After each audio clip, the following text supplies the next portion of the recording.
Hi, I'm Gail Anderson. If you're jumping on for the first time, this is Mentoring Moments for Moms. I'd say I'm your host today, but actually I'm usually the only one talking.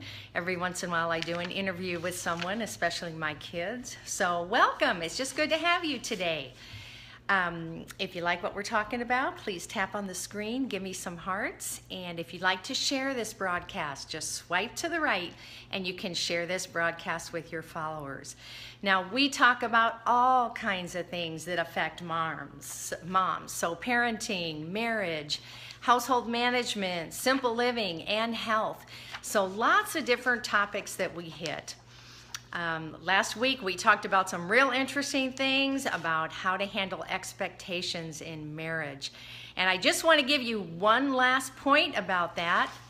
If you're wanting to get yourself to think well of your spouse and make sure you're speaking good words over your spouse, put some little reminders around, good words or stuff like that that would actually be beneficial and remind you even to find the good in your spouse, especially your husband. So little reminders around the house are always great to keep you on track with what you're wanting to do, what your goals are as a mom, as a wife, and around your house. But today we're going to talk about teaching your kids about finances. Now I'm going to talk about this another day during the week, but for right now I want to focus on younger kids, let's say preschool through junior high. And a lot of times we leave the responsibility to school, so that the schools should be the ones teaching our kids about how to handle money, how to budget, and all those things. And maybe the schools are better now than they used to be, but they used to not get into those things, and a lot of kids would wind up high school age, graduating from high school, not even know how to balance a checkbook, not know how to budget money. And so I believe we need to start that at a young age with our kids, and especially do it in our homes. We did homeschool our kids all the way through the school and high school. And so definitely we felt like it was our responsibility to teach them about money. So what we're gonna do today and then the next day I scope, which will either be tomorrow or Wednesday, is I'm just going to talk about some of the techniques that we used to teach our kids about money. Now I will tell you that my parents were great about teaching us about money. They showed us how to handle money. They were always giving us some kind of allowance to be able to work with, so we had money to decide how to use. There were times that my dad was without a job, so we had to learn how to make things work as far as within the house and at the grocery store. That was excellent training, excellent. We learned to make our own clothes, so that when we went to a school that did not have uniforms, we had new school clothes because we learned to make them. If I wanted a new dress for a dance, and I didn't have an outside job, I'd have to approach my parents and ask for money for fabric and a pattern so I could make a new dress. So we learned all of those things, and that helped me as a mom. But there's some basic things that I feel like we need to teach our kids about money. First of all, we need to teach them to be diligent, to work hard. You know, God wants us. He wants to bless us, but He wants us to do our part, and then He will do His part. So it's so important to teach your kids to be diligent, and that diligence pays off. It always brings a reward. Now, do any of you deal with having an allowance for, let's say, your preschooler?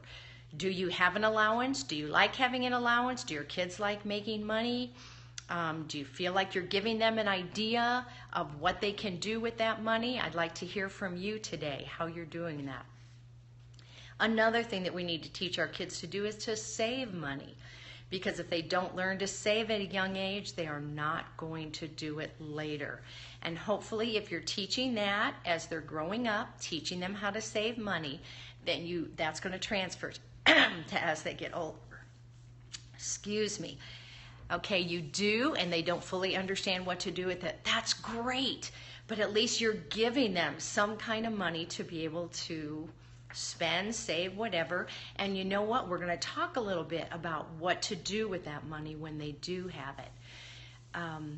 The only way really to get your kids to know how to handle money is to have experiences with money. So that's part of what I recommend that you do during that time. Another thing we should teach, we struggle with giving them money on a very tight budget. I agree.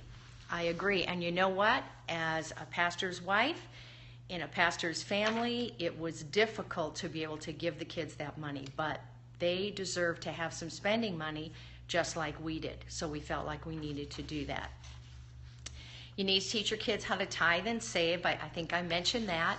Next, teach them how to handle money. If they don't have some type of a budget or some type of way of knowing what to do with that money, that when they get to be 16 and they have their first job, that money is just going to fly right through their hands. So these are the things we want to start teaching them from a young age. Another thing is to be a good consumer, to shop, to decide what's best, to compare prices, to compare stores. It's so cool to be able to do this under your tutelage instead of waiting until they're out on their own and doing it all on their own. So I have some notes here as far as what we did starting at 2 years old, and so I'm just going to kind of go through this and let you know what we did. Cheat notes really help, especially when I'm talking about doing different things at different ages. First of all, we did, when the kids were babies, start with a jar for them and put $1 in a week in it just to be able to start a savings account for them. Granted, we did not have a lot of money, but we started with that, especially when we only had a few. At 2 years old, we had their allowance tied to their jobs, and they would have certain responsibilities like to make their bed or to help mommy unload the silverware or different jobs, even empty baskets. They can do some of those jobs, and so they can actually get, hey Anna, good to see you. They can actually get check marks on a chart. We started that when I was pregnant. I'm so glad we did. Amen. It helps. It gives you a start. It gives them a start. So whatever they're getting for their check marks, a couple pennies, a nickel, whatever it is. But when they're really young, you're probably going to find that on a daily basis is when you're going to need to pay out those coins. It'll be too difficult for them at 2 and 3 years old to be able to wait till the weekend to pay out for those jobs done. They have to have more immediate rewards. Now, what we told our kids, they had to have 1 jar for tithe and 1 jar for saving. As a preschooler, they did not have a lot of needs. Anything they needed was purchased for them, but they needed to learn how to put aside some money for church and then also be able to save. So 10%, we would teach them how 1 penny out of 10 would go into the tithe jar, and then the other 9 would go into their savings. Okay, when they get to kindergarten and grade school, they have daily chores that they have to do and then weekly jobs, and allowance is still tied to those jobs. That's how we handled it. We tied it to those jobs so they could see the benefit for working hard. Then we were able to wait until a weekly time to pay out for their actual allowance. We look at the jobs that they got done, and hopefully we'll encourage them at the end of each day to check and make sure they got everything done so that they get their full allowance.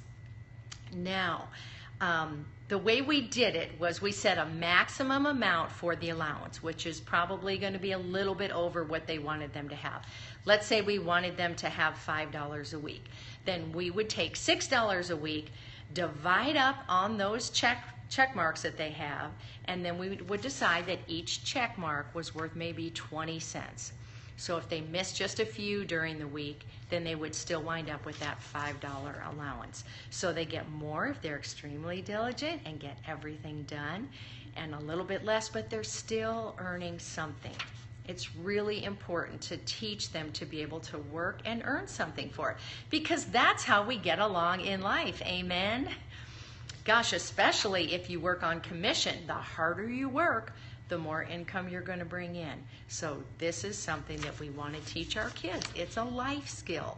It's not just learning how to handle money. It's a life skill that they need to have as they get older.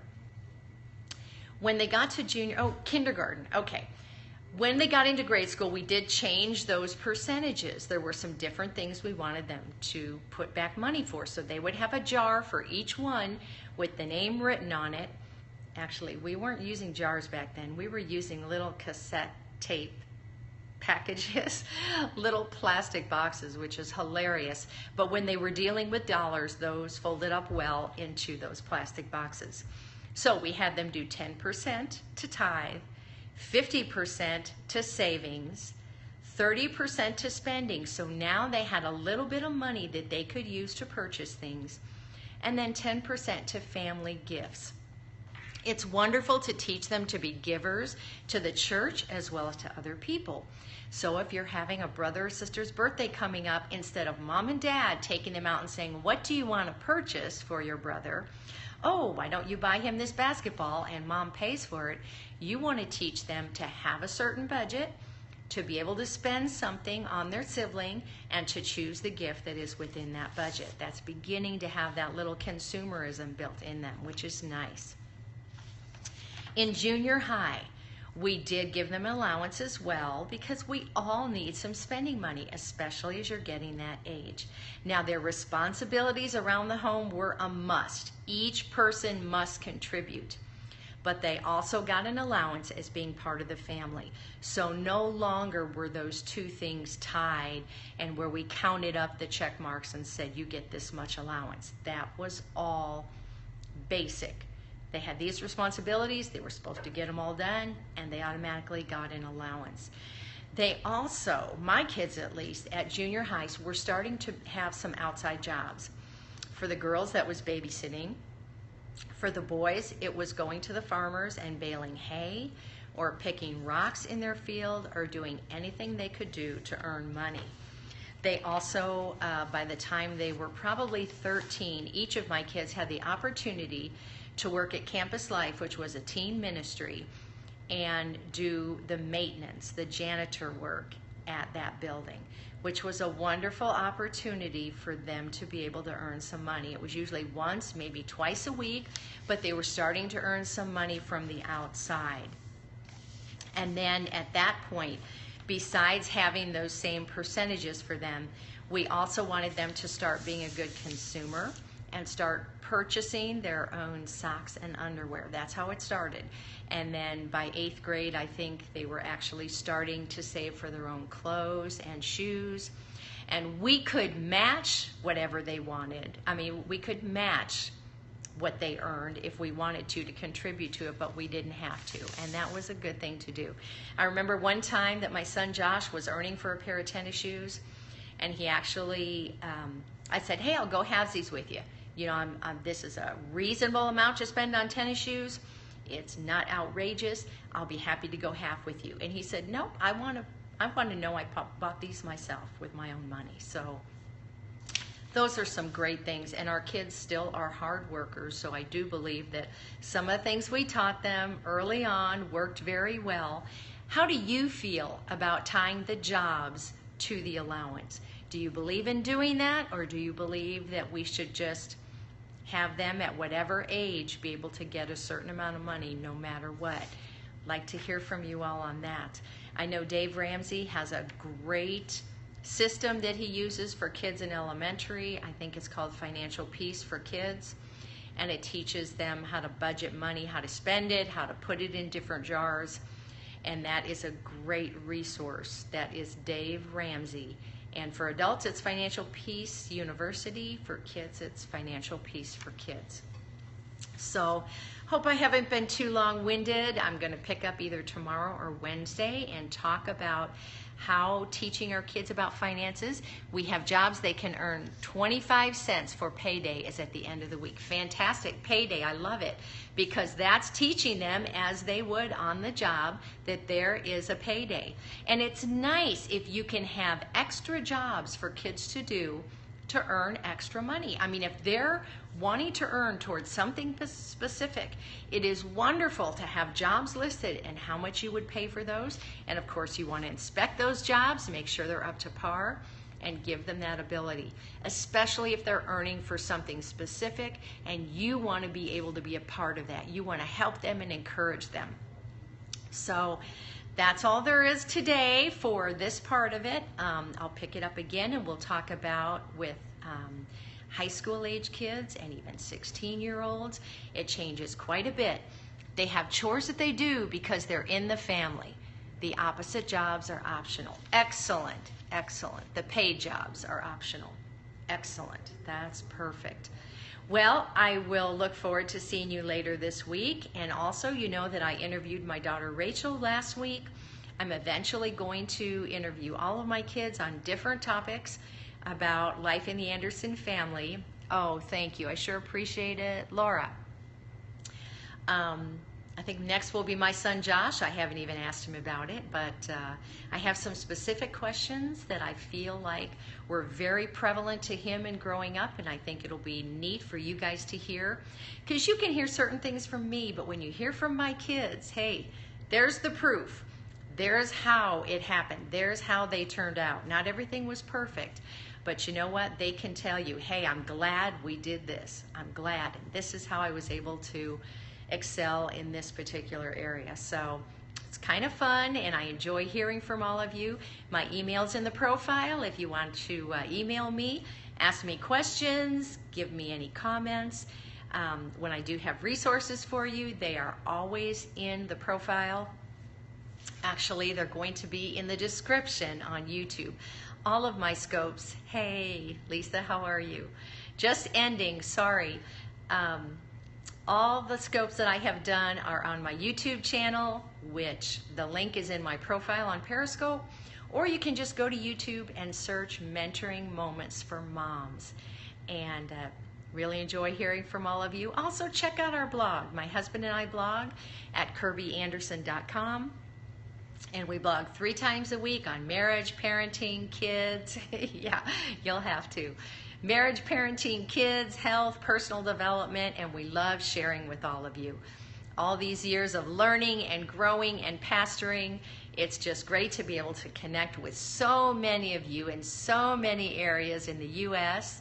and Canada, and just be able to sow into your lives. So have an excellent week, and I'll see you soon.